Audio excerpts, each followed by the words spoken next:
భూమి మీదకొచ్చిన ఏ ఆత్మైనా తన కర్మలను పూర్తి చేసి తిరిగి వచ్చిన చోటకే వెళ్ళిపోవాలి. అలాగే మన బంగారాజు ఆత్మ కూడా భూమి మీదకొచ్చి తన కర్మలను పూర్తి చేసుకుని అన్ని బంధాలను వదులుకుని తిరిగి వెళ్ళిపోతుంది.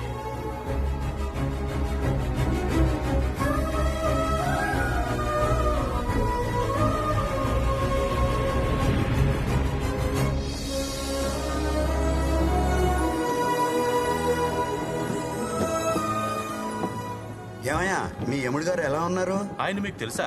బాగా తెలుసు. ఇది మొదటిసారి కాదు బాబు రావడం, రెండోసారి. రెండోసారా? అదెలా? అదో పెద్ద కథలే.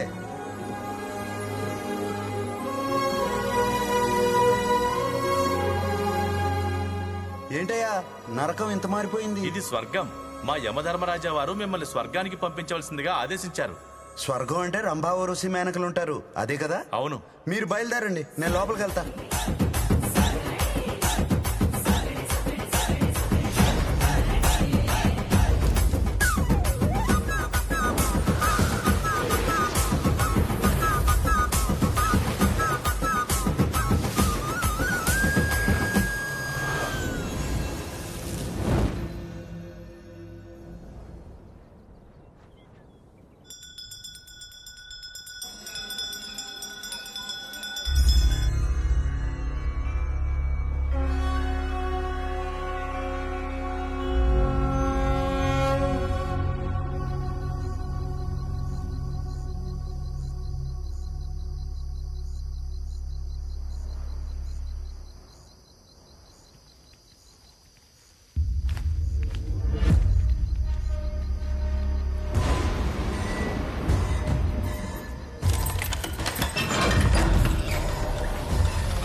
లయకారుడి సన్నిధిలో అపశృతి కరిమాయ కాకపోదు.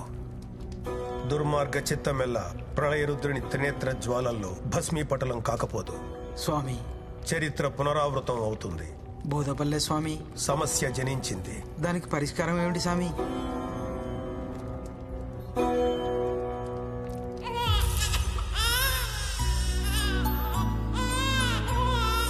పరిష్కారం జనించింది. ఆ ప్రళయానికి ఈ ప్రసవానికి సంబంధం ఏమిటి? ఉంది. ఈ జననాలు మరణాలు, ప్రణయాలు ప్రళయాలు లయకారుడి విన్యాసాలు. కొడుకును చూసుకుని రాము, మనవణ్ణి చూసుకుని సత్యమ్మ చాలా మురిసిపోయారు. కానీ వాళ్ళ ఆనందం ఎక్కువసేపు లేదు. రాము భార్య సీత కన్ను మూసింది. 3 నెలల తర్వాత రాము సీతల బిడ్డకి వాళ్ళ తాతగారి పేరు పెట్టారు, బంగారు రాజు. బంగారు రాజు. ఆ రోజునే రాముకి బావవరసైన రమేష్ కూతురికి నాగలక్ష్మి అని పేరు పెట్టారు. నాగలక్ష్మి. పిల్లలిద్దరిది శివపార్వతుల జాతకం. వీళ్లకు వివాహం జరిగితే సాక్షాత్తు ఆ పార్వతీ పరమేశ్వరులే తాండవం చేస్తున్నంత శుభకరం అమ్మా. అలాగా? అవునమ్మా. రమేషు, బంగారు రాజు నాగలక్ష్మి జాతకం శివపార్వతుల జాతకం అంట. వీళ్ళకి పెళ్లి చేసేద్దాంరా. చేసేద్దాం అత్త, మరి ఇప్పుడేగా పేర్లెట్టాం. పంతులోరు వాళ్ళ పెళ్లి ఊసు చెప్పారు, మరి దానికున్న గండాలు చెప్పలేదే? ఎన్ని గండాలు దాటితే కళ్యాణ గడియలు వస్తాయో తెలీదా మీకు? జాతకంలో లేదు స్వామి. జాతకం నరుడి రాత, విధి విధాత రాత. గండాలున్నాయి పంతులోరు. సత్యమా, రాము, ఇక్కడ ఉంటే నా మనసు ఏం బాగాలేదు. ఏదైనా వర్క్ చేస్తూ ఉంటే డైవర్ట్ అవుతాను. నేను యుఎస్ తిరిగి వెళ్ళిపోతాను. వీడు నీ దగ్గర ఉంటేనే కరెక్ట్. వీలైనప్పుడు వచ్చి చూసి వెళ్తాను.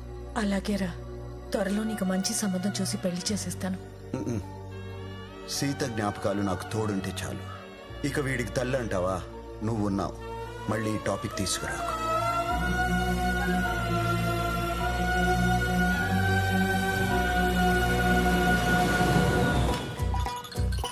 అప్పటి నుంచి వాడిని కళ్ళల్లో పెట్టుకుని పెంచింది. బంగారాజును బడికి పంపించడానికి కూడా బాధపడిపోయేది సత్యమ్మ. ఏటా కన్నీళ్ళు ఏటత్తా? నా కర్మ కాకపోతే వీడిని స్కూల్ కి పంపించడం ఏంట్రా? కర్మ ఏంటత్తా? నా కూతురుని చూడు, చెంగు చెంగుమని ఎలాగెందుకుంటూ లోపలికి వెళ్తుందో. అది ఆడపిల్ల, ఎలాగైనా బ్రతికేస్తుంది. రా బంగారాజు, వెళ్ళి అక్కడ కూర్చో. తీసేస్తాను, ఉన్నానా? వెళ్ళు బాబు, వెళ్ళు అటు. హాయ్.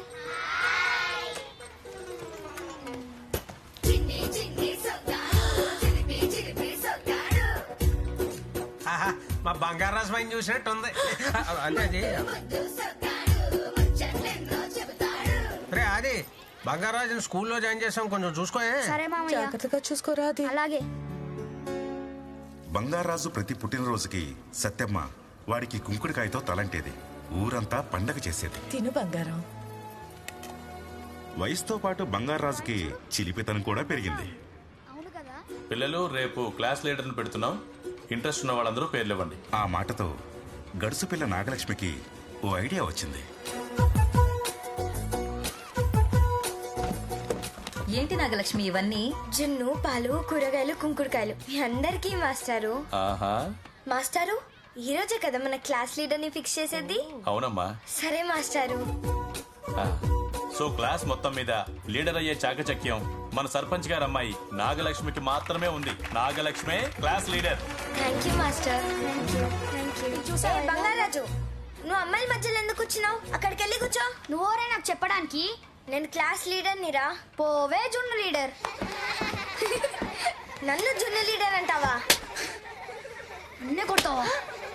నన్ను జున్ను అంటావా? స్కూల్లో బంగారాజు నాగలక్ష్మి రోజు కొట్టుకునేవాళ్ళు. వాళ్ళకి తీర్పు చెప్పలేక సత్యమ్మ రమేష్ తలలు పట్టుకునేవారు. వీళ్ళిద్దరికి పెళ్లి చేద్దాం అనుకుంటే ఇలా కొట్టుకుంటున్నారేంట్రా? ప్రాక్టీస్ ఏమో. అది బంగారాజు ఎక్కడా? గీతతో అటు వెళ్ళాడు.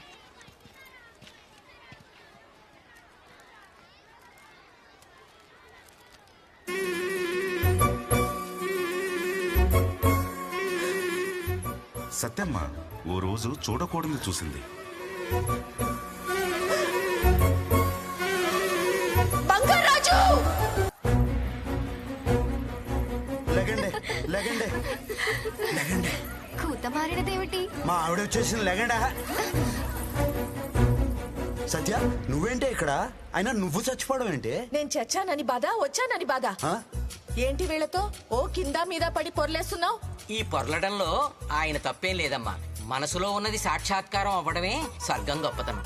థ్యాంక్స్ అండి, మీకు మంచి మాట చెప్పారు. ఓ ఇదే కోరుకున్నావా? అమ్మో, దొరికేశాను. నీకు చీరలు అంటే ఇష్టం కదా, నీ మనసులో కోరుకున్నావు అనుకో, నీకు తెలియకుండానే నీ చీరలు మారిపోతాయి. మనకేం సంబంధం ఉండదు. అవురా?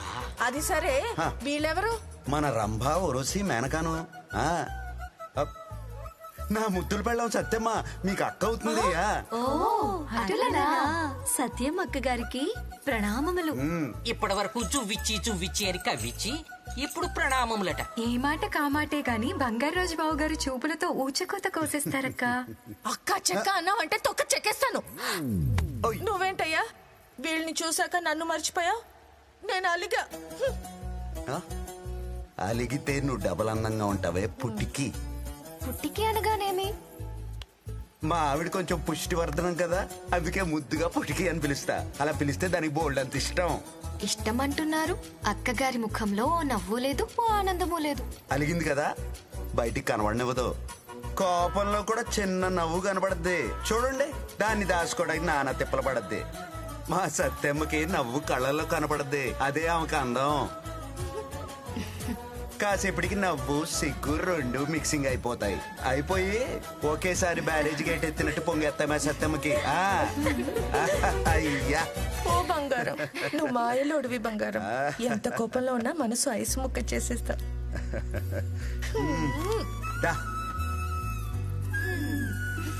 అవును, నువ్వు ఎలా పోయావే? నా కర్మకి ఒక మనవడు పుట్టాడు. మన అప్పచ్చిగాడి కొడుకు పుట్టాడా? ఆడిని కూడా అప్పచ్చి చేసావా? కాదు, వాడు అచ్చు నీ జాతకం. మీసాలు రాకుండానే సరసాలు మొదలెట్టాడు. వాడి వేషాలకి గుండాగి చచ్చాను. వాసి వాడి తస్సదియా నా పరువు నిలబెట్టాడు. ఆడిని ఇప్పుడు చూడాలి మనం. ఎలా? మానసదర్శినికి వెళ్ళి చూడండి, మీ మనసులో ఉన్న వ్యక్తి కనిపిస్తాడు. ఈ మాట ముందెందుకు చెప్పలేదు సామి? నువ్వు అడిగి ఉండవలే. నువ్వు పద పద పద పద పద.